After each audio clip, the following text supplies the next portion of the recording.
지금 카자흐스탄에서 150억 달러를 걷어찬 초대형 충격 사건이 터졌습니다. 미국, 프랑스가 제시한 금액은 150억 달러, 한국은 단 50억 달러였습니다. 카자흐스탄 정부는 단 50억 달러짜리 한국을 선택해 전 세계가 얼어붙었는데요. 당황한 서방 대표는 브리핑룸에서 소리쳤습니다. 우릴 제치고 한국이라고? 이유가 뭡니까? 카자흐스탄이 선택한 건 돈이 아니라 15년 전 사막에서 물을 만들어낸 한국의 기술이었습니다. 지금 세계 에너지 강국들이 패닉에 빠진 이유가 바로 여기에 있습니다. 과연 카자흐스탄은 왜 3배의 돈을 버리고도 한국을 택했을까요? 지금부터 그 금지된 전말을 공개합니다. 어디서 듣고 계신가요? 구독과 좋아요 잊지 마세요. 안녕하세요. 저는 알리나 누르갈리에바입니다. 카자흐스탄 최대 일간지인 프라우다에서 15년째 에너지 전문 기자로 일하고 있어요. 석유, 천연가스, 원자력 분야를 주로 다루면서 중앙아시아 에너지 시장의 변화를 지켜봐 왔습니다. 특히 우리나라가 세계 우라늄 생산량 1위 국가라는 점에서 원자력 관련 정책과 국제협력에 많은 관심을 갖고 있죠. 최근 몇 달간 카자흐스탄 정부는 차세대 원자력 발전소인 소형 모듈 원자로 건설을 위한 해외 파트너를 선정하는 작업을 진행해 왔습니다. 이는 우리나라 에너지 정책에서 매우 중요한 결정이었어요. 청정에너지로의 전환과 에너지 안보를 동시에 확보할 수 있는 핵심 프로젝트였기 때문이죠. 세계 각국의 주요 기업들이 치열한 경쟁을 벌였고 그 중에서도 프랑스와 미국 컨소시엄이 가장 유력한 후보로 꼽혔습니다. 프랑스와 미국이 내민 금액은 150억 달러였고 한국이 제시한 액수는 50억 달러였습니다. 3배나 차이가 나는 금액이었기 때문에 누구나 예상할 수 있는 결과가 있었죠. 하지만 오늘 오전 10시 아스타나 정부청사에서 발표된 내용은 전 세계를 경악시키기에 충분했습니다. 카자흐스탄 에너지부 장관이 단상에 올라서자 저는 기자석 앞줄에서 가슴이 빨리 뛰는 것을 느꼈어요. 뭔가 역사적인 순간을 목격하게 될 거라는 예감이 들었기 때문이었습니다. 장관의 목소리가 회의장 전체에 울려 퍼지면서 소형 모듈 원자로 건설 파트너로 대한민국을 선정한다고 발표했을 때 순간 기자석 전체가 술렁이기 시작했고 통역을 다시 확인하려는 기자들의 웅성거림이 회의장을 가득 메웠습니다. 저는 노트북 화면을 응시하면서 방금 받아 적은 내용을 다시 읽어봤는데 분명히 제대로 들은 것이 맞았습니다. 한국이 선택받았다는 발표가 맞았어요. CNN 기자가 벌떡 일어나서 왜 경제적으로 더 유리한 제안을 거절했는지 질문을 던졌을 때 장관은 잠시 침묵한 후 기술적 우수성과 신뢰성을 언급하며 답변했습니다. 그 순간 회의장 분위기가 싸늘해졌습니다. 서구 언론 기자들의 표정에서 당황스러움이 역력히 드러났어요. 이들은 아마 이미 유럽이나 미국 컨소시엄이 선정될 것이라는 전제하에 기사를 준비해왔을 겁니다. AP통신 기자는 연신 휴대폰을 확인하면서 본사와 연락을 취하고 있었고 프랑스 르몽드 기자는 믿을 수 없다는 표정으로 고개를 저었어요.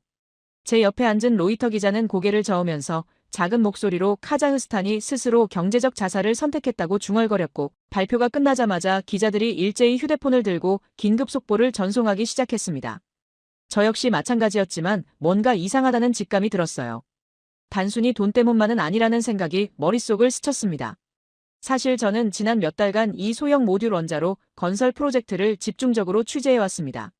각국의 제안서 내용도 어느 정도 파악하고 있었고 정부 관계자들과의 비공식 대화를 통해 프랑스 컨소시엄이 가장 유력하다는 정보를 들어왔거든요.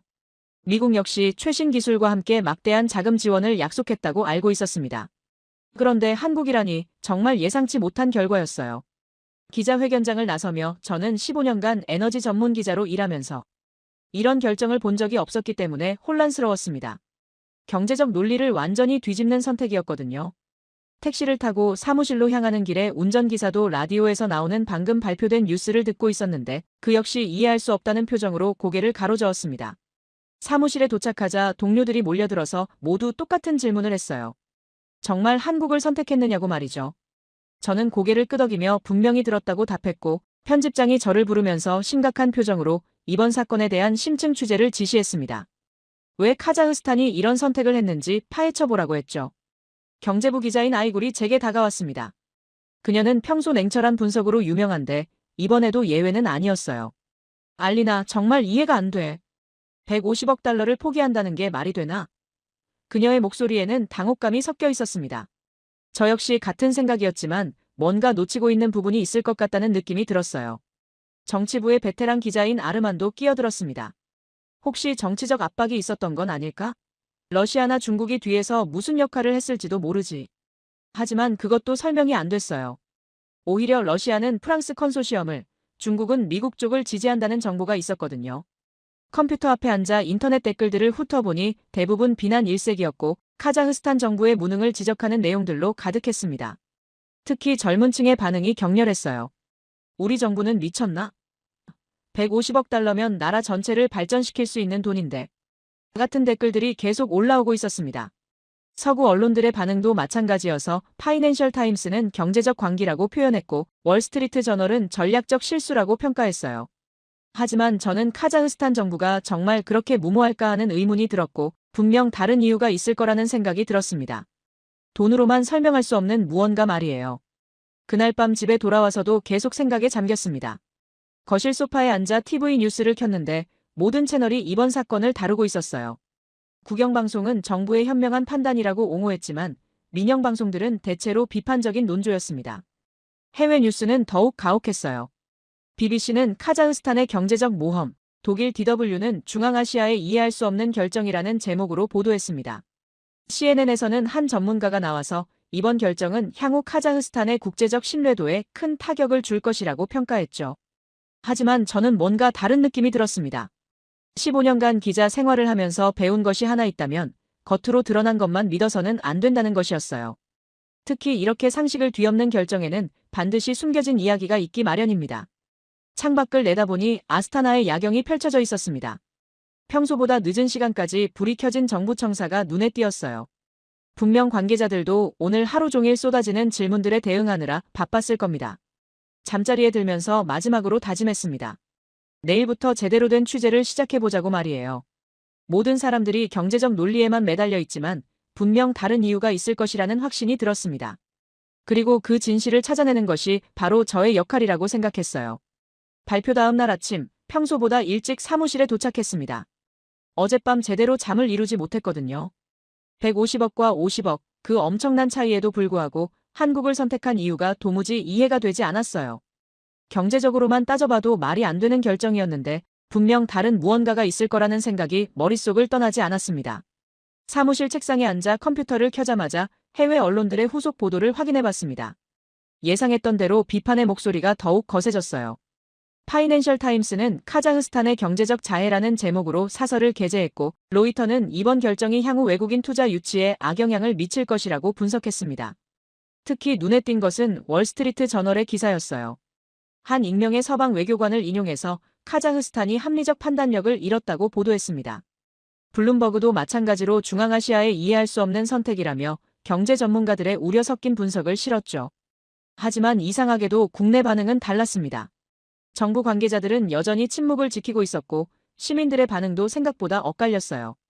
온라인 댓글을 살펴보니 젊은 층은 대부분 비판적이었지만 중장년층에서는 정부를 신뢰한다는 의견도 적지 않았습니다. 오전 11시쯤 편집장이 저를 불렀습니다. 그는 책상 위에 각국 언론의 보도자료들을 펼쳐놓고 있었어요. 알리나 모든 외신이 우리를 조롱하고 있어. 하지만 정작 우리 정부는 구체적인 설명을 하지 않고 있지 않나. 편집장의 목소리에는 답답함이 섞여 있었습니다. 저는 고개를 끄덕였습니다. 정말 그랬거든요. 어제 기자회견에서도 장관은 기술적 우수성이라는 추상적인 답변만 했을 뿐이었어요. 구체적으로 무엇이 한국을 선택하게 했는지에 대해서는 명확한 설명이 없었습니다. 자, 그럼 우리가 직접 찾아보자. 한국을 선택한 진짜 이유를 말이야. 편집장이 제게 과제를 주었습니다. 단순한 비판 기사가 아니라 이 결정의 배경을 깊이 파헤쳐보라는 지시였어요. 점심시간에는 정부 출입 기자들과 만나 이야기를 나눠봤습니다. 에너지부를 담당하는 아이다르가 흥미로운 얘기를 해주었어요. 알리나 사실 내부에서도 의견이 갈렸어. 하지만 최종 결정권자들이 한국 쪽으로 기울었다고 하더라고. 최종 결정권자들이라면? 제가 물어봤습니다. 에너지부 차관급 이상이지. 특히 바흐티아르 차관이 강력하게 한국을 지지했다는 얘기가 있어. 아이다르의 말에 저는 메모를 했습니다. 바흐티아르 칸 차관이라. 그는 에너지 분야의 베테랑으로 유명한 인물이었어요. 오후에는 본격적으로 자료 조사를 시작했습니다. 한국과 카자흐스탄 간의 협력 역사를 찾아보기로 한 거예요. 외교부 홈페이지, 무역 통계, 과거 언론 보도까지 샅샅이 뒤져봤습니다. 처음에는 평범한 자료들만 나왔어요. 양국 간 무역량 증가, 정상회담 성과, 문화 교류 프로그램 같은 것들 말이죠. 하지만 계속 찾다 보니 몇 가지 흥미로운 점들을 발견할 수 있었습니다. 2014년 전후로 한국이 카자흐스탄에 상당한 기술 지원을 했다는 기록이 여러 곳에서 발견되었어요. 하지만 구체적인 내용은 거의 공개되지 않았더군요. 대부분 기술 협력 강화, 상호 이익 증진 같은 추상적인 표현들만 있을 뿐이었습니다. 그 중에서 제 눈을 끈 것은 작은 기사 하나였어요. 한국의 수자원 전문가가 카자흐스탄 서부 지역 프로젝트에 참여했다는 내용이었습니다. 기사는 겨우 3줄짜리였지만 거기에 이름이 하나 언급되어 있었어요. 김태훈이라는 한국 박사였습니다. 저는 즉시 김태훈이라는 이름을 검색해봤습니다. 한국과학기술원 출신의 수자원 전문가라고 나와 있었어요. 사막화 방지, 담수화 기술 분야의 권위자였습니다. 하지만 카자흐스탄에서의 구체적인 활동에 대해서는 자세한 정보를 찾기 어려웠어요. 오후 4시쯤 저는 궁금해서 한국 대사관에 전화를 걸어봤습니다. 김태훈 박사에 대해 문의했지만 담당자는 개인정보라 자세한 내용은 알려드릴 수 없다며 정중히 거절했어요. 하지만 그의 반응에서 뭔가 숨기고 있다는 느낌이 들었습니다. 퇴근 시간이 다가오면서 저는 오늘 하루 조사한 내용을 정리해봤습니다. 아직 구체적인 답을 찾지는 못했지만 분명 과거에 한국과 우리나라 사이에 특별한 일들이 있었다는 것은 확실해 보였어요. 특히 2014년 전후의 시기가 중요해 보였습니다. 그 시기에 김태훈이라는 인물이 우리나라에서 활동했고 지금 그 인연이 SMR 프로젝트 선정에 영향을 미쳤을 가능성이 있었어요. 집으로 향하는 길에 저는 다짐했습니다. 내일은 더 깊이 파고들어 보겠다고 말이에요. 김태훈 박사가 정확히 무슨 일을 했는지 그리고 그것이 지금의 결정과 어떤 연관이 있는지 반드시 알아내야 했습니다. 50억이 150억을 이길 수는 없습니다. 하지만 만약 그 뒤에 돈으로 계산할 수 없는 무언가가 있다면 어떨까요? 그런 생각이 점점 확신으로 바뀌어가고 있었어요. 그 확신은 다음 날 아침 더욱 강해졌습니다. 어제 발견한 김태훈 박사와 2014년이라는 시점이 계속 머릿속을 맴돌았어요. 분명 그 시기에 무언가 중요한 일이 벌어졌을 거라는 직감이 들었습니다. 사무실에 도착하자마자 저는 국립도서관 디지털 아카이브에 접속했습니다. 2013년부터 2015년까지의 신문 기사들을 체계적으로 검색해보기로 한 거예요. 김태훈이라는 이름과 함께 물, 가뭄, 서부 지역 등의 키워드를 조합해서 찾아봤습니다. 처음 1시간 동안은 별다른 성과가 없었어요. 대부분 정치 뉴스나 경제 뉴스들이었고 간혹 나오는 기술협력 관련 기사들도 너무 간략했습니다. 하지만 포기하지 않고 계속 검색하던 중 2014년 8월 15일자 지역신문에서 결정적인 기사를 발견했습니다. 서부 망키스타우주 극심한 물 부족, 주민 3만 명 생존 위기라는 제목이었어요. 기사를 읽어보니 상황이 생각보다 심각했습니다. 2013년 겨울부터 시작된 가뭄이 2014년 여름까지 지속되면서 지하수가 고갈되었고 설상가상으로 인근 유전 개발로 인한 염분 침투까지 겹쳤다고 했어요. 기사에 따르면 당시 망키스타우주의 주요 도시인 악타우를 제외한 서부 지역 전체가 식수 부족에 시달렸습니다. 특히 베이네우, 망키스타우 등 소도시와 주변 마을들은 하루에 몇 시간씩만 급수가 가능한 상황이었다고 해요. 주민들은 생수를 사 먹을 돈도 부족해서 염분이 섞인 지하수를 끓여 마시는 경우도 많았다고 했습니다. 더 충격적인 것은 그 다음 기사였어요. 물 부족으로 인한 질병 확산, 어린이 설사병 환자 급증이라는 제목이었습니다. 오염된 물을 마신 어린이들과 노인들 사이에서 각종 수인성 질병이 퍼지고 있었다는 내용이었죠. 병원도 부족하고 의료진도 부족한 상황에서 주민들의 고통은 더욱 컸습니다. 정부도 손을 놓고 있지는 않았어요. 중앙정부에서 급수차를 보내기도 했고 임시 급수시설을 설치하기도 했습니다. 하지만 근본적인 해결책은 되지 못했어요. 무엇보다 예산이 부족했고 기술적인 한계도 있었습니다. 그때 여러 국가들이 지원 의사를 표명했다는 기록을 발견했습니다. 2014년 9월 초 신문을 보니 러시아가 먼저 손을 내밀었어요. 하지만 조건이 있었습니다. 카스피의 연안 가스전 개발권의 일부를 러시아 기업에 넘기라는 것이었죠. 당시 정부로서는 받아들이기 어려운 조건이었습니다. 중국도 마찬가지였어요. 담수화 설비 지원을 약속했지만 대신 알마티, 우르무치 간 고속도로 건설에서 중국 기업이 우선권을 갖겠다는 조건을 내걸었습니다. 유럽 기업들도 비슷했어요. 독일의 한 기업은 기술 지원을 제안했지만 향후 10년간 해당 지역의 수처리 사업 독점권을 요구했습니다. 당시 언론들도 이런 조건부 지원에 대해 비판적이었어요. 위기를 기회로 삼는 외국 기업들이라는 제목의 사설도 있었고 우리의 어려움을 이용하려는 것 아니냐는 시민들의 분노 섞인 반응도 보도되었습니다. 그런데 2014년 10월 중순 상황이 바뀌기 시작했습니다. 한국, 카자흐스탄 수자원 위기 해결 나서라는 제목의 기사가 눈에 띄었어요. 기사를 자세히 읽어보니 한국 정부가 무상으로 담수화 기술과 장비를 지원하겠다고 발표했다는 내용이었습니다. 무엇보다 놀라운 것은 한국이 제시한 조건이었어요. 아니, 정확히 말하면 조건이 전혀 없었습니다. 순수하게 인도적 차원에서 도움을 주겠다는 것이었죠. 기술 이전도 무상이고 장비 설치와 운영 교육까지 모든 것을 지원하겠다고 했습니다. 당시 기사를 보니 정말 믿기 어렵다는 반응이 많았어요. 세상에 공짜가 어디 있나? 라는 의구심부터 시작해서 한국이 무슨 속셈이 있는 것 아니냐는 의심까지 다양했습니다. 하지만 한국 대사관에서는 거듭 어떤 조건도 없다고 강조했다고 했어요. 2014년 11월에 나온 인터뷰 기사도 흥미로웠습니다. 당시 망키스타우주 지사였던 누를란 스마일로프와의 인터뷰였는데 그는 처음에는 정말 믿기 어려웠다며 다른 나라들은 모두 대가를 요구했는데 한국만은 달랐다고 말했어요. 특히 기억에 남는 것은 그의 이런 말이었습니다. 러시아는 우리 자원을 원했고 중국은 우리 땅을 원했으며 유럽은 우리 시장을 원했다. 하지만 한국은 그저 우리 주민들이 깨끗한 물을 마시기를 원했다. 하지만 여전히 의구심을 갖는 사람들이 많았어요. 베이네우 지역 주민 대표였던 칸시마카예프는 좋은 일이긴 하지만 정말 조건이 없는지 의심스럽다고 말했습니다. 지금까지 외국에서 온 도움 중에 진짜 공짜인 것은 하나도 없었다는 것이 그의 설명이었어요. 그런 의구심은 한국 기술팀이 현지에 도착하면서 서서히 풀리기 시작했습니다. 2014년 12월 초 김태훈 박사를 비롯한 한국의 수자원 전문가들이 망키스타우주에 도착했다는 소식이 보도되었어요. 이들은 현장을 직접 둘러보고 주민들과 만나면서 구체적인 계획을 세우기 시작했습니다. 당시 현지 언론과의 인터뷰에서 김태훈 박사는 이렇게 말했다고 기록되어 있었어요. 우리는 여기서 무엇을 얻으려고 온 것이 아닙니다. 그저 같은 인간으로서 어려움에 처한 분들을 돕고 싶을 뿐입니다. 하지만 여전히 반신반의하는 분위기였어요. 너무 많은 약속들이 지켜지지 않았던 경험 때문이었죠. 한 주민은 이렇게 말했습니다. 말로는 다들 도와주겠다고 하지만 막상 뚜껑을 열어보면 우리가 뭔가를 내주어야 하더라고요. 2015년 1월 들어서면서 본격적인 작업이 시작되었다는 기록이 나왔습니다. 한국팀은 가장 시급한 지역부터 단계적으로 담수화 시설을 설치하기 시작했어요. 하지만 작업 과정이 순탄하지만은 않았던 것 같습니다.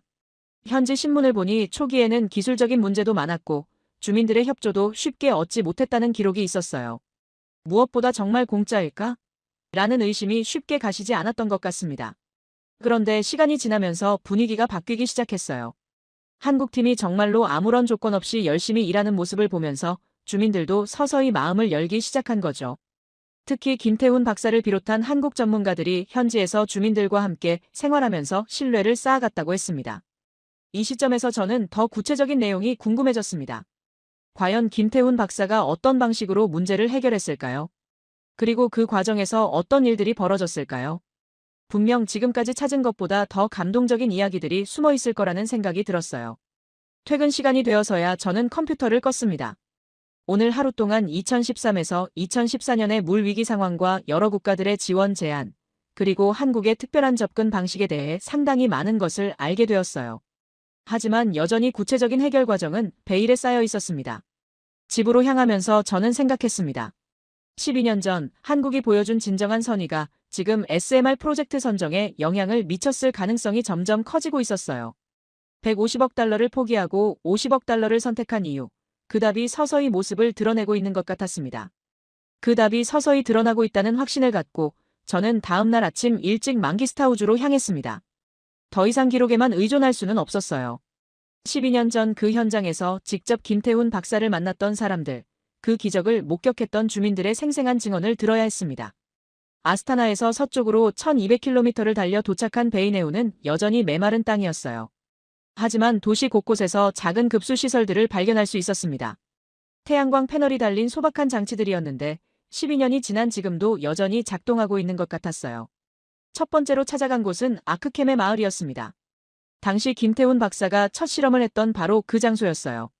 마을 입구에서 만난 토카쉬 누르갈리예프 이장은 제가 한국 관련 취재를 왔다고 하자 눈빛이 완전히 달라졌습니다. 그는 김태훈 박사 이야기를 하러 온 것이냐며 반가워했고 그분 없었으면 마을이 어떻게 되었을지 모른다고 말했어요. 그의 목소리에는 12년이 지나도 변하지 않은 감사함이 묻어 있었습니다. 우리는 마을 회관에 앉아 차 한 잔을 나누며 이야기를 시작했어요. 토카쉬 이장은 2014년 겨울이 정말 절망적인 시기였다고 회상했습니다. 아이들이 물을 달라고 울어도 줄 게 없었고 우물은 이미 말랐으며 카스피해에서 끌어온 물은 너무 짜서 마실 수가 없었다고 했어요. 그때 여러 나라에서 도움의 손길이 왔지만 모두 조건이 따랐다는 거였습니다.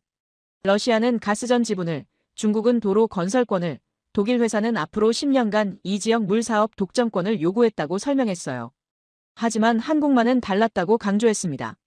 한국 정부는 정말로 아무 조건 없이 도움을 주겠다고 했지만 처음에는 아무도 믿지 않았다고 했어요. 세상에 공짜가 어디 있겠느냐며 분명 나중에 뭔가를 요구할 거라고 생각했다는 거였습니다. 2014년 12월 김태훈 박사를 비롯한 한국기술팀이 도착했을 때도 마찬가지였다고 했어요. 마을 사람들은 반신반의하는 눈으로 지켜봤다고 합니다. 처음 김 박사를 봤을 때는 실망했다고 솔직히 털어놨어요. 너무 소박해서 거대한 장비나 트럭도 없고 그저 몇 개의 가방과 작은 도구들만 가지고 왔다는 거였죠. 하지만 김태훈 박사의 접근 방식은 달랐다고 했습니다. 다른 외국 전문가들처럼 호텔에 머물지 않고 마을에서 주민들과 함께 생활했다는 거예요. 첫날 저녁 김 박사가 이장 집에서 함께 식사하자고 했고 아이들과 함께 바닥에 앉아서 모래로 그림을 그리며 뭔가를 설명했다고 회상했습니다. 토카슈 이장의 아내인 굴미라 누르갈리에바도 합류했습니다. 그녀는 김 박사가 카자흐어로 인사를 하려고 노력하는 모습이 인상적이었다고 말했어요.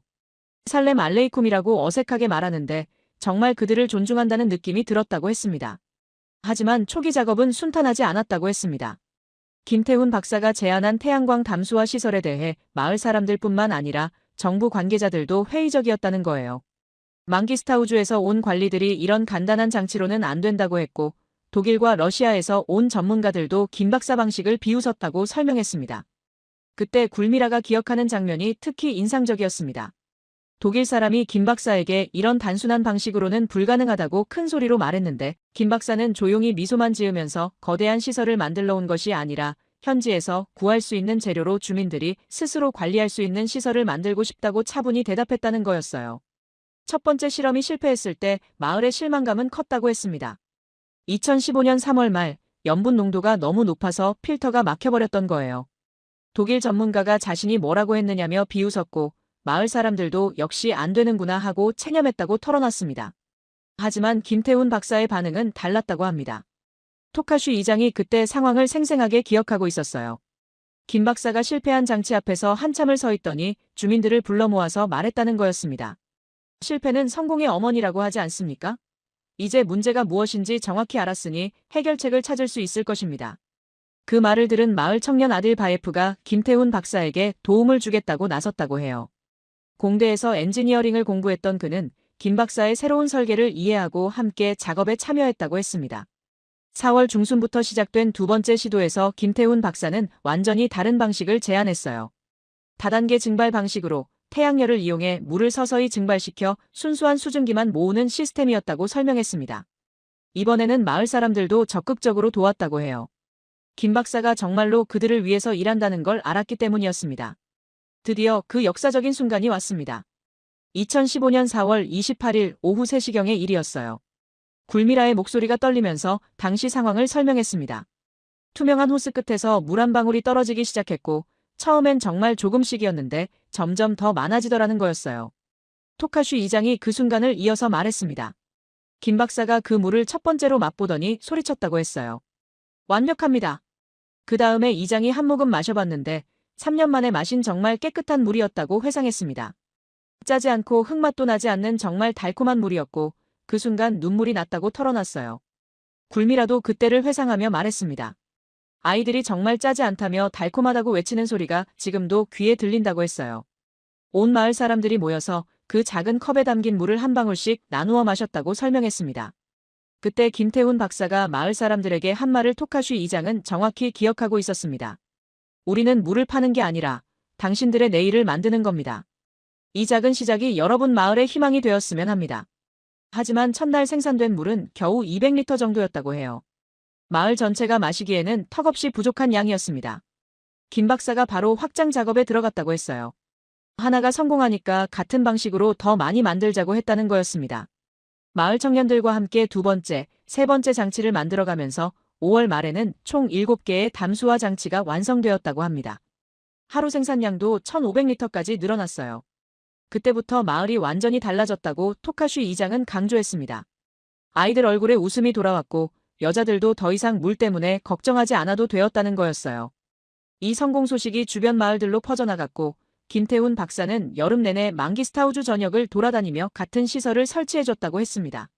저녁 무렵 아크캠의 마을을 떠나면서 저는 깊은 감명을 받았습니다. 12년 전 한국의 한 과학자가 이곳에서 보여준 진정한 헌신의 흔적이 지금도 선명하게 남아 있었어요. 그리고 그것이 단순히 물의 문제만 해결한 게 아니라는 확신이 들었습니다. 내일은 그 담수화 시설로 무엇을 더 할 수 있었는지, 김태훈 박사가 마을에 남긴 또 다른 유산은 무엇인지 알아봐야 할 것 같았습니다. 분명 이 이야기에는 더 놀라운 반전이 숨어 있을 거라는 직감이 들었어요. 그 또 다른 유산을 찾기 위해 저는 다음 날 아침 다시 아크캠의 마을로 향했습니다. 어제 토카슈 이장과 굴미라가 담수화 시설 성공 이후의 이야기도 들려주겠다고 약속했거든요. 분명 물 문제 해결이 끝이 아니었을 거라는 직감이 들었어요. 마을에 도착하자 토카슈 이장이 저를 마을 뒤편으로 안내했습니다. 그곳에는 놀랍게도 작은 농장이 있었어요. 사막 한복판에서는 상상할 수 없는 푸른 채소들이 자라고 있었습니다. 토마토, 오이, 상추 등이 질서정연하게 심어진 온실 같은 구조물들이 눈에 띄었어요. 이장은 이것이 바로 김태훈 박사가 남긴 두 번째 선물이라고 설명했습니다. 담수화 시설로 물 문제를 해결한 후 김 박사가 제안한 것이 바로 스마트팜이었다는 거예요. 하지만 처음에는 아무도 가능하리라 생각하지 못했다고 했습니다. 토카슈 이장의 설명에 따르면 2015년 6월 김태훈 박사가 마을 사람들에게 새로운 제안을 했다고 해요. 이제 깨끗한 물이 확보되었으니 농업을 시작해보자는 것이었습니다. 하지만 마을 사람들의 반응은 회의적이었다고 했어요. 그럴만했습니다. 이 지역은 수십 년간 가뭄에 시달렸고 땅은 염분과 오염물질로 망가진 상태였거든요. 농사는 꿈도 꿀 수 없는 환경이었어요. 주민들은 김 박사에게 고마우면서도 이번에는 너무 무리한 제안이라고 생각했다고 털어놨습니다. 하지만 김태훈 박사는 포기하지 않았다고 했어요. 그는 토양을 직접 사용하지 않는 수경재배 방식을 제안했다는 거였습니다. 담수화로 얻은 깨끗한 물에 영양분을 녹여서 식물을 기르는 방법이었어요. 마을의 청년 아들 바에프가 다시 한번 김 박사를 도왔다고 합니다. 담수화 프로젝트에서 김 박사의 진정성을 확인한 그는 이번에도 적극적으로 참여했다고 해요. 고등학교 교사인 아이다나 토카에바도 합류했고 몇몇 주부들도 호기심을 갖고 지켜봤다고 했습니다. 초기 작업은 역시 쉽지 않았다고 토카슈 이장이 회상했습니다.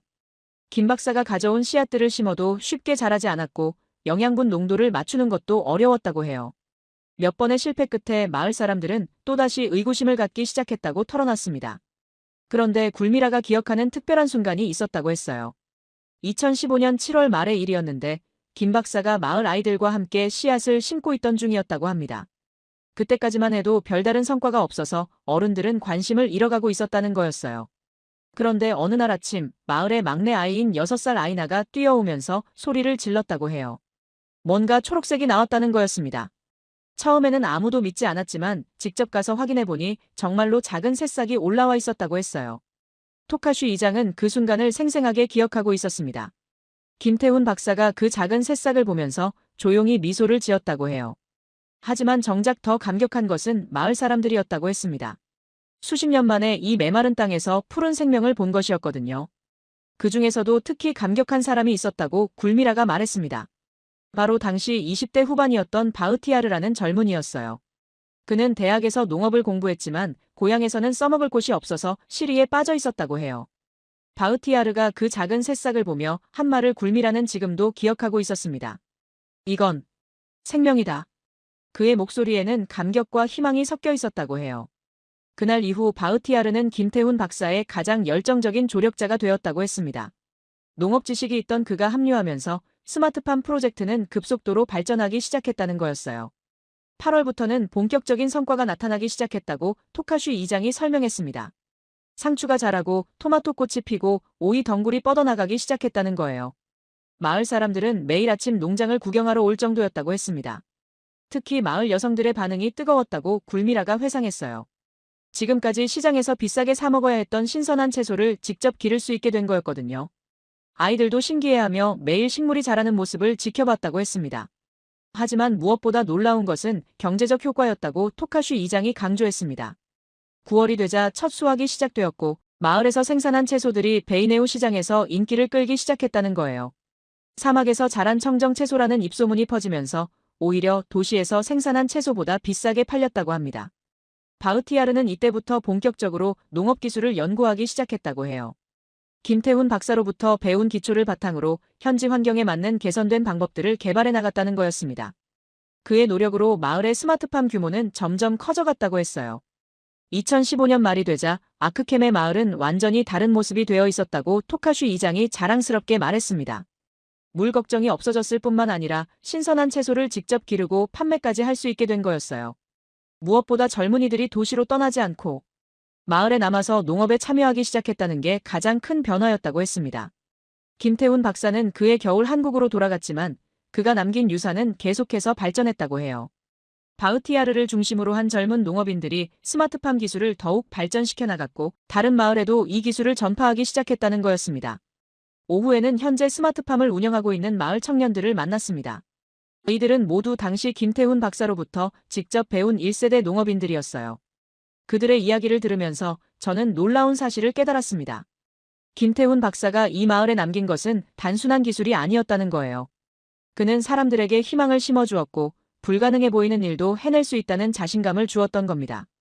물과 농업이라는 두 가지 기적을 통해 이 지역 사람들의 삶을 근본적으로 바꾸어 놓았던 거죠. 저녁 무렵 마을을 떠나면서 저는 마침내 퍼즐의 조각들이 맞춰지는 것을 느꼈습니다.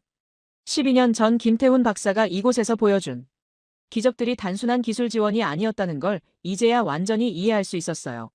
하지만 여전히 한 가지 궁금한 것이 있었습니다. 당시 젊은 농업인이었던 바흐티아르가 지금은 어떻게 되었을까요?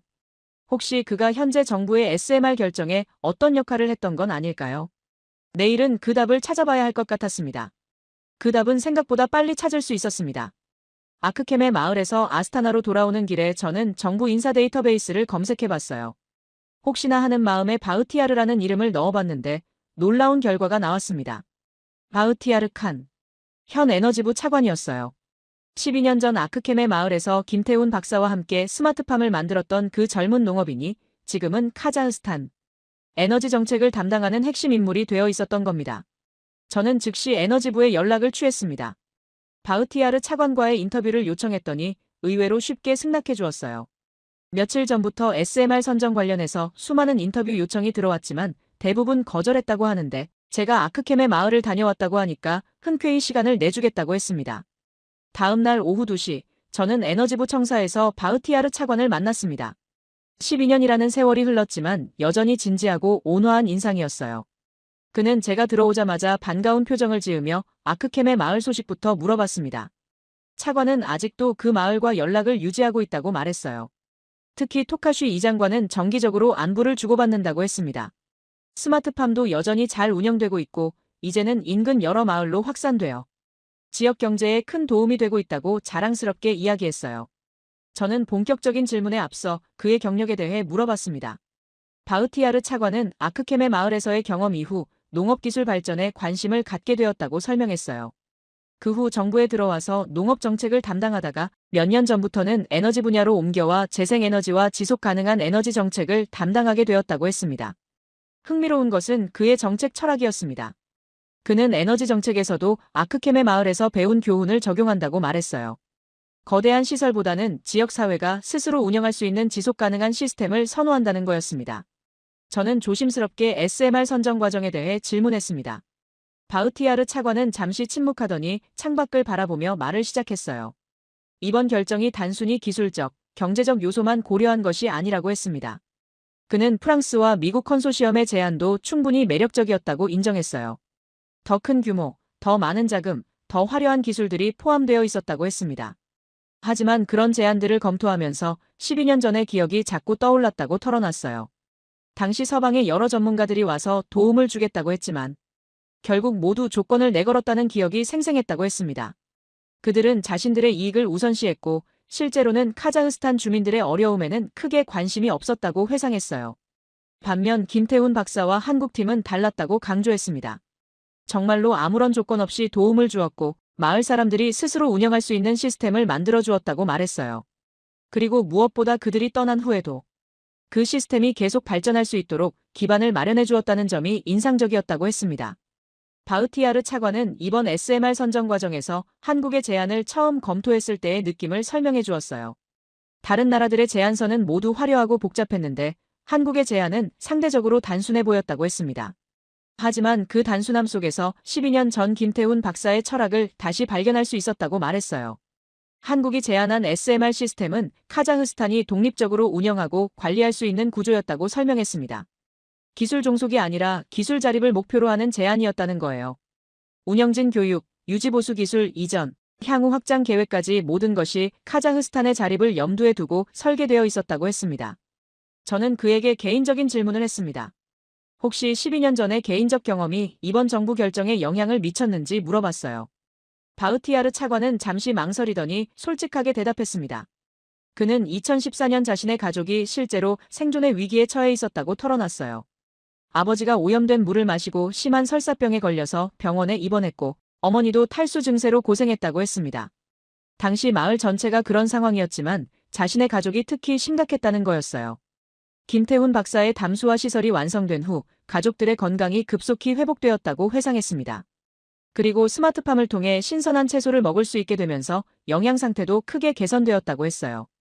무엇보다 절망에 빠져있던 자신에게 새로운 희망과 목표를 주었다고 강조했습니다.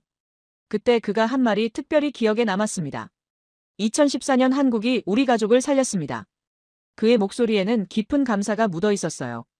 그는 계속해서 말했습니다. 그 경험이 자신의 인생을 바꾸어 놓았고 정책을 만들 때도 항상 그때의 교훈을 생각한다고 했어요. 저는 왜 다른 결정권자들도 한국을 지지했는지 궁금해서 물어봤습니다. 바흐티아르 차관은 자신만의 경험이 아니라고 설명했어요. 에너지부 내에서도 2014년 당시 서부 지역 상황을 기억하는 사람들이 많다고 했습니다. 특히 고위 관료들 중에는 그때 현장에서 직접 상황을 목격한 사람들이 있어서 한국의 역할을 잘 알고 있다는 거였어요. 하지만 무엇보다 결정적이었던 것은 한국의 일관된 태도였다고 강조했습니다. 12년 전에도 지금도 한국은 같은 철학을 유지하고 있다는 거예요. 상대방의 자립을 돕는 것이지 종속시키려 하지 않는다는 점이 가장 큰 차이였다고 말했어요. 저는 마지막으로 서방 언론과 전문가들의 비판에 대한 그의 생각을 물어봤습니다. 바흐티아르 차관은 쓴웃음을 지으며 대답했어요. 그들은 여전히 돈과 규모로만 모든 것을 판단한다고 했습니다. 하지만 정말 중요한 것은 돈이 아니라는 걸 12년 전에 배웠다고 강조했어요. 그가 마지막으로 한 말이 이번 취재에서 가장 인상적이었습니다. 돈은 줄 수 있지만 생명은 살릴 수 없지요. 인터뷰가 끝나고 에너지부 청사를 나오면서 저는 마침내 모든 퍼즐 조각이 맞춰지는 것을 느꼈습니다. 12년 전 사막에서 일어난 작은 기적이 오늘날 카자흐스탄의 중대한 에너지 정책 결정에까지 영향을 미쳤던 거예요. 하지만 여전히 한 가지 더 알아봐야 할 것이 있었습니다. 이번 한국의 SMR 제안이 정확히 무엇이 다른지, 그리고 그것이 카자흐스탄의 미래에 어떤 의미를 갖는지 구체적으로 파악해야 했어요. 내일은 SMR 프로젝트의 실체를 더 깊이 들여다봐야 할 것 같았습니다. 그 실체를 파악하기 위해 저는 다음 날 한국 대사관을 방문했습니다. 바흐티아르 차관의 인터뷰 이후 한국의 SMR 제안이 정확히 무엇이 다른지 구체적으로 알아봐야겠다는 생각이 들었어요. 특히 그가 강조했던 기술 자립 부분이 궁금했습니다. 한국 대사관의 경제참사관 박준호 씨가 저를 맞아주었습니다. 그는 최근 언론의 관심이 높아진 것에 대해 감사하다고 말하면서 한국의 SMR 제안에 대해 자세히 설명해 주었어요. 박 참사관은 먼저 다른 나라들의 제안과 한국 제안의 근본적 차이점을 설명했습니다. 프랑스와 미국의 제안은 전통적인 패키지 딜 방식이라고 했어요. 거대한 자본과 최신 기술을 제공하는 대신 장기간의 운영권이나 연료 공급권, 유지보수 독점권 등을 요구하는 구조라는 거였죠. 반면 한국의 제안은 처음부터 카자흐스탄의 완전한 기술 자립을 목표로 설계되었다고 강조했습니다. SMR 건설뿐만 아니라 운영, 유지보수, 심지어 향후 확장까지 모든 과정을 카자흐스탄 기술진이 독립적으로 수행할 수 있도록 하는 것이 핵심이라고 설명했어요. 구체적인 내용을 들어보니 정말 놀라웠습니다. 한국은 SMR 건설 과정에서 카자흐스탄 엔지니어들을 처음부터 끝까지 참여시키겠다고 제안했다고 해요. 단순히 구경만 하는 것이 아니라 실제 설계, 제작, 설치 과정을 직접 담당하도록 하겠다는 거였어요. 또한 기술 이전 프로그램도 포함되어 있었다고 했습니다. 카자흐스탄 기술자들을 한국으로 보내서 6개월간 집중 교육을 받게 하고 한국 전문가들도 카자흐스탄에 상주하면서 2년간 현지 교육을 담당하겠다고 제안했다는 거예요. 가장 인상적인 것은 지식재산권 이전 부분이었습니다. 박 참사관의 설명에 따르면 한국은 이번 SMR 프로젝트와 관련된 핵심 기술의 상당 부분을 카자흐스탄에 이전하겠다고 제안했다고 해요. 이는 다른 나라들이 절대 제안하지 않는 조건이라고 강조했습니다. 저는 왜 한국이 이런 파격적인 제안을 하는지 궁금해서 물어봤습니다. 박 참사관은 한국의 기본 철학이 상생해 있다고 설명했어요. 단기적 이익보다는 장기적 파트너십을 중시하며 상대방이 자립할 수 있도록 돕는 것이 결국 모두에게 도움이 된다는 믿음이 있다고 했습니다. 그가 흥미로운 비유를 들어 설명해 주었어요. 다른 나라들은 물고기를 주지만 한국은 물고기 잡는 방법을 가르쳐 준다는 거였습니다. 물고기를 주면 하루는 배부를 수 있지만 낚시 기술을 가르쳐 주면 평생 스스로 해결할 수 있다는 논리였어요. 오후에는 에너지 분야 전문가들과 만나서 더 기술적인 부분을 들어봤습니다. 카자흐스탄 원자력 연구소의 아이바르 박사는 한국의 SMR 기술이 갖는 독특한 특징을 설명해 주었어요. 아이바르 박사에 따르면 한국의 SMR은 상대적으로 단순하고 안전한 구조로 설계되었다고 해요. 최첨단 기술보다는 검증된 기술을 바탕으로 안정성과 운영 편의성을 극대화했다는 거였습니다. 이는 개발도상국들이 독립적으로 운영하기에 가장 적합한 방식이라고 평가했어요. 또한 연료 문제에서도 차이가 있다고 설명했습니다. 다른 나라들의 SMR은 특수한 연료를 사용해서 해당 공급업체에 의존할 수밖에 없는 구조라고 해요. 하지만 한국의 SMR은 일반적인 전홍축 우라늄을 사용하기 때문에 카자흐스탄이 자체 생산하는 우라늄을 활용할 수 있다는 장점이 있다고 했습니다. 이 부분에서 저는 깨달음을 얻었습니다. 카자흐스탄은 세계 최대의 우라늄 생산국이면서도 지금까지 원료만 수출하고 있었거든요. 한국의 SMR을 통해서는 자국 자원을 활용해서 에너지 독립까지 달성할 수 있다는 거였어요. 저녁에 호텔로 돌아와서 오늘 하루 수집한 정보들을 정리하면서 저는 비로소 전체 그림을 이해할 수 있었습니다. 한국이 12년 전 아크캠의 마을에서 보여준 철학이 이번 SMR 프로젝트에도 그대로 적용되고 있었던 거예요. 김태훈 박사가 마을에 담수화 시설을 설치할 때도 마찬가지였습니다. 거대하고 복잡한 시설 대신 주민들이 스스로 운영하고 관리할 수 있는 단순한 구조를 선택했죠. 그리고 기술을 완전히 이전해서 마을 사람들이 독립적으로 유지보수할 수 있도록 했어요. 스마트팜도 같은 원리였습니다. 최첨단 자동화 시설을 설치해주는 대신 현지 청년들이 이해하고 발전시킬 수 있는 기초기술을 전수했거든요. 그 결과 12년이 지난 지금도 그 기술이 계속 발전하고 확산되고 있었던 거죠. 갑자기 바흐티아르 차관이 젊은 시절 스마트팜에서 자라나는 새싹을 보며 했던 말이 떠올랐습니다. 이건 생명이다라고 했었죠. 그때 그는 단순히 식물을 본 것이 아니었을 거예요. 절망적인 사막에서도 희망이 자라날 수 있다는 가능성을 본 것이었을 겁니다. 이제 저는 확신할 수 있었습니다. 한국이 카자흐스탄에 제공하는 것은 단순한 SMR 기술이 아니었어요. 그것은 에너지 독립이라는 새로운 희망의 씨앗이었습니다. 다른 나라들은 카자흐스탄에 완성된 기계를 주려고 했지만 한국은 카자흐스탄이 스스로 그 기계를 만들고 발전시킬 수 있는 능력을 주려고 했던 거예요. 12년 전 아크캠의 마을에서 그랬던 것처럼 말이죠. 노트북에 오늘의 취재 내용을 정리하면서 저는 마침내 이번 사건의 진정한 의미를 깨달았습니다. 한국은 기계를 주지 않았다. 씨앗을 줬다. 카자흐스탄 정부가 150억 달러를 포기하고 50억 달러를 선택한 이유가 이제야 완전히 이해되었어요. 그들은 돈이 아니라 미래를 선택한 것이었습니다. 종속이 아니라 자립을, 의존이 아니라 성장을 선택한 거였죠. 내일은 이 모든 이야기를 하나로 엮어서 기사를 완성해야 할 것 같았습니다. 세상 사람들이 놓치고 있는 진실, 돈으로는 계산할 수 없는 신뢰와 희망의 가치에 대해서 말이에요. 그 진실을 세상에 알릴 시간이 왔습니다. 다음 날 아침부터 저는 일주일간의 취재 내용을 바탕으로 기사를 작성하기 시작했어요. 단순한 뉴스가 아니라 12년에 걸친 신뢰와 헌신의 이야기를 완성해야 했습니다. 기사 제목은 사막의 기적에서 에너지 혁명까지 카자흐스탄이 150억 달러를 포기한 진짜 이유로 정했어요. 김태훈 박사의 담수화 시설부터 시작해서 스마트팜, 그리고 바흐티아르 차관의 개인적 경험까지 모든 것을 연결하는 긴 서사였습니다. 기사를 완성하는데 사흘이 걸렸습니다. 한 문장 한 문장이 정확해야 했고 무엇보다 그 시절 아크캠의 마을 사람들의 마음과 김태훈 박사의 진정성이 독자들에게 전달되어야 했어요.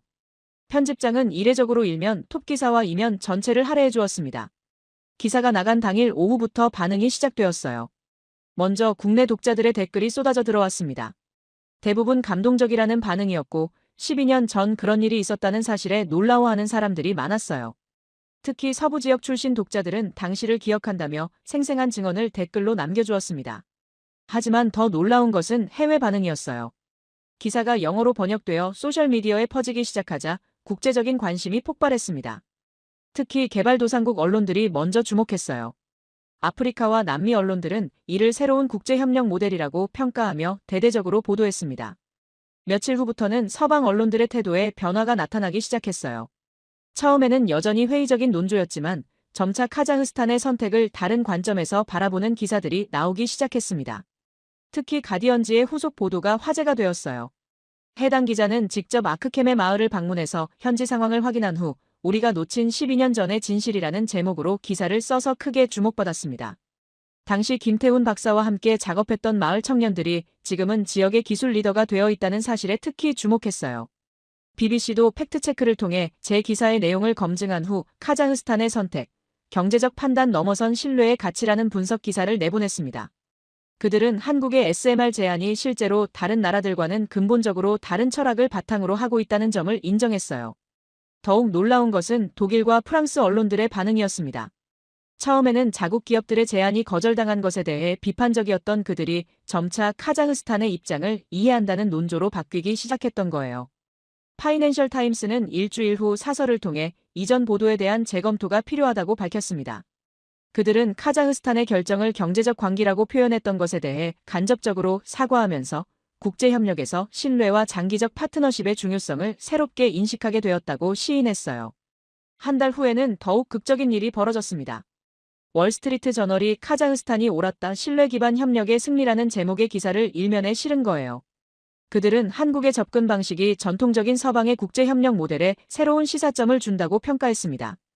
이런 변화의 배경에는 계속해서 나오는 추가 정보들이 있었어요. 다른 기자들도 2014년 당시 상황을 조사하기 시작하면서 한국의 기여가 생각보다 훨씬 컸다는 사실이 밝혀졌거든요. 당시 러시아와 중국 서방 기업들이 제시했던 조건들의 구체적 내용도 공개되면서 대조가 더욱 선명해졌습니다. 3개월 후 카자흐스탄 정부는 SMR 프로젝트의 구체적인 추진 계획을 발표했습니다. 바흐티아르 차관이 직접 나선 기자회견에서 그는 한국과의 협력 방식이 기존의 국제에너지 협력과는 완전히 다른 모델이라고 강조했어요. 특히 인상적이었던 것은 프로젝트 참여 인력 구성이었습니다. 한국 기술진과 카자흐스탄 기술진이 11 비율로 구성되어 공동으로 프로젝트를 진행한다는 계획이었어요. 이는 다른 나라들이 제안했던 방식과는 정반대였습니다. 더욱 놀라운 것은 프로젝트 완료 후 계획이었어요. 한국은 SMR 가동 후 2년간만 기술 지원을 담당하고 그 이후에는 카자흐스탄이 완전히 독립적으로 운영하도록 하겠다고 발표했습니다. 심지어 향후 확장이나 수출 시에도 카자흐스탄이 주도권을 갖도록 하겠다고 명시했어요. 이 발표 이후 국제사회의 반응은 완전히 달라졌습니다. 개발도상국들은 카자흐스탄을 새로운 협력 모델의 성공 사례로 주목하기 시작했고 한국에 대한 관심도 급증했어요. 6개월 후에는 더욱 의미 있는 일이 벌어졌습니다. 아프리카 여러 국가들과 동남아시아 국가들이 한국의 비슷한 방식의 협력을 요청하기 시작한 거예요. 전통적으로 서방이나 중국에 의존했던 이들 국가들이 한국의 상생 모델에 주목한 결과였습니다. 1년이 지난 지금 저는 당시를 되돌아보면서 이번 사건이 갖는 진정한 의미를 더욱 명확히 이해할 수 있게 되었어요. 카자흐스탄의 선택은 단순히 SMR 파트너를 고른 것이 아니었습니다. 그들은 새로운 형태의 국제협력, 즉 지배와 종속이 아닌 상호성장을 기반으로 한 관계를 선택한 것이었어요. 12년 전 아크켐의 마을에서 시작된 작은 신뢰의 씨앗이 마침내 국가 차원의 정책 결정으로까지 성장한 것이었죠. 김태훈 박사가 사막에 심었던 것은 단순한 담수화 시설이나 스마트팜이 아니었습니다. 그것은 희망이었고 신뢰였으며 상생의 가능성이었어요. 그리고 그 씨앗이 12년의 시간을 거쳐 마침내 거대한 나무로 자라난 것입니다. 바흐티아르 차관이 젊은 시절 새싹을 보며 감격했던 그 순간이 지금 이해됩니다. 그는 단순히 식물의 생명력을 본 것이 아니었어요. 절망적인 현실도 바꿀 수 있다는 가능성, 작은 시작이 큰 변화로 이어질 수 있다는 희망을 본 것이었죠. 세계가 늦게나마 깨달은 것은 단순한 사실이었습니다. 진정한 파워는 상대방을 지배하는 것이 아니라 상대방이 스스로 성장할 수 있도록 돕는 것에서 나온다는 것이었어요. 제 기사를 마무리하면서 저는 이렇게 썼습니다. 카자흐스탄이 선택한 건 발전소가 아닌 믿을 수 있는 미래였다. 이것이 바로 150억 달러를 포기하고 50억 달러를 선택한 진짜 이유였습니다. 돈이 아닌 신뢰를, 종속이 아닌 자립을, 현재가 아닌 미래를 선택한 것이었어요.